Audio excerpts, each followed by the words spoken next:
नमस्कार। अभी हम मौजूद हैं कमरुद्दीनपुर गांव में। बात करें कि ये अनुराग यादव के कोच हैं। कल ये अनुराग यादव की बहन और पिताजी के साथ जाते हैं, डीएम साहब से मुलाकात करते हैं। मुलाकात करने के ठीक 2 घंटे बाद यहाँ राजस्व की टीम आती है और हत्यारे की घर की माप की जाती है। इस तस्वीरों में जिस घर को देख रहे हैं, ये हत्यारे का घर है। हम जानने का प्रयास करेंगे अभी तक ये क्यों ये घर नहीं गिराया गया, क्या आश्वासन देते हैं डीएम साहब ने बोला कि जल्द से जल्द आज जांच की कमेटी भेज रहे हैं और ज़मीन को पैमाइश की जाएगी। उसके बाद रिपोर्ट आने के बाद जल्द से जल्द उसका घर गिराया जाएगा। अच्छा, कल जिस प्रकार प्रधान जी से झड़प हो जाती है डीएम साहब से, क्या उम्मीद है ये घर गिर पाएगा? जी, घर गिरेगा ज़रूर। डीएम साहब ने बोला है कि ज़रूर घर गिरेगा।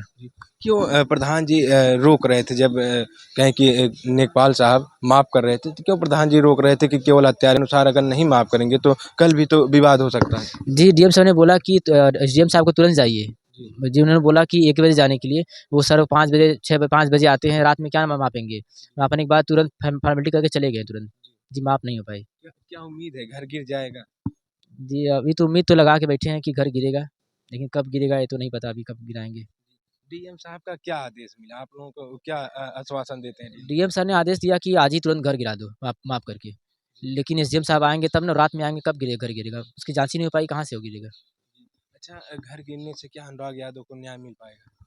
जी, यहाँ गाँव में दोबारा कभी कदम ना रखे तो न्याय मिलेगा ही, उसको फांसी की सज़ा हो जाए और घर गिरा दिया जाए ताकि यहाँ पे दोबारा कभी ना आए वो। जिस प्रकार प्रशासन कार्रवाई कर रही है हत्यारों को ऊपर, क्या लगता है उससे आप लोग संतुष्ट हैं? जी, अभी तक तो कार्रवाई नहीं है, अभी तक संतुष्ट नहीं है हम लोग।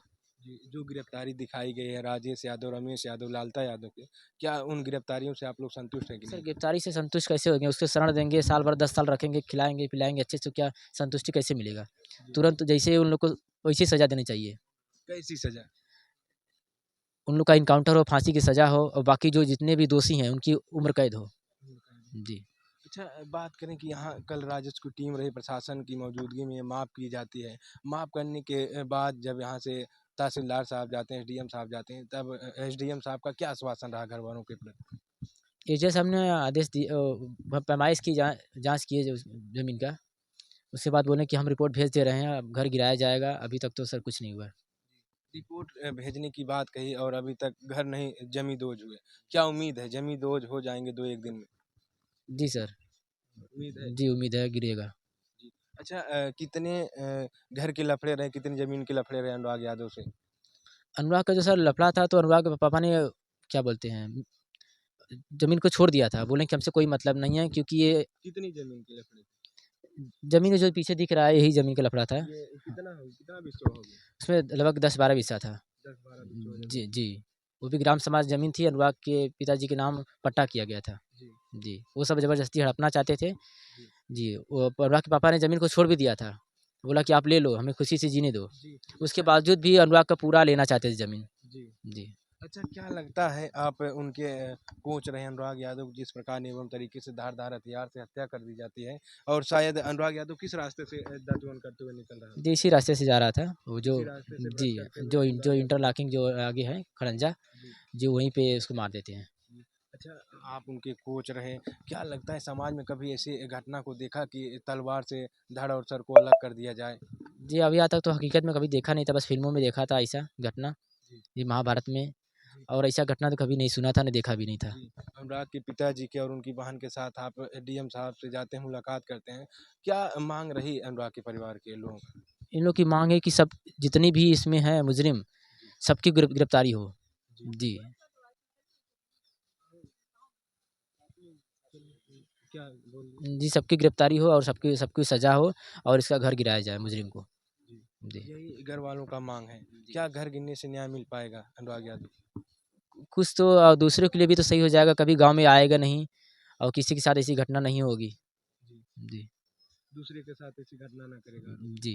अच्छा, बात करें कि एक बात बार-बार ज़हन में आती है कि जो है ये 7 बीघे का ग्राम समाज है, कहा जाता है इसमें कई घर बसे हुए हैं। अगर आरोपी के घर के ऊपर बुलडोज़र चलेगा तो जद में कई घर आएँगे और कई घर बेघर हो जाएँगे। जी, और लोग की बात तो बाद में बात है, लेकिन जो मुजरिम है पहले उसको देखा जाए। जी। माफ़ माफ़ कैसे होगी? पैमाइश कैसे होगी? राजस्व की टीम कैसे निस्तारण करेगी? सर माफ़ तो करे बाद में, लेकिन जो मुजरिम बनाया है ग्राम समाज में पहले उसको तो घर गिराया जाए, उसके बाद वो जाँच किया जाए। विचाराधीन मामला भी है, बताया जा रहा है गाँव के लोगों से। जी। है विचाराधीन मामला, जी, जी। कोर्ट में इसका चल रहा है मामला। सर उसका तो अभी जानकारी नहीं है सर। राजस्व की टीम तो कह रही थी कल। सर वो तो कुछ भी कर रही है, लेकिन पता नहीं क्या छिपा रही है, क्या कर रही है, उसको कुछ पता नहीं है अभी तो। जी, चलिए तमाम ऐसे सवाल हैं गाँव के लोगों का। और ये अनुराग यादव के कोच रहे, इन्होंने कहा कि अगर इस घर को ज़मींदोज़ कर दिया जाए तो कुछ न कुछ राहत मिल पाएगी। न्याय के लिए ये लोग कल डीएम के पास जाते हैं और न्याय की गुहार लगाते हैं। डीएम साहब आदेश देते हैं तत्काल, कहें कि राजस्व की टीम आती है, माफ़ करती है, पैमाइश होती है और अभी तक घर ज़मींदोज़ नहीं हुआ है। अपनी राय दीजिएगा, फिर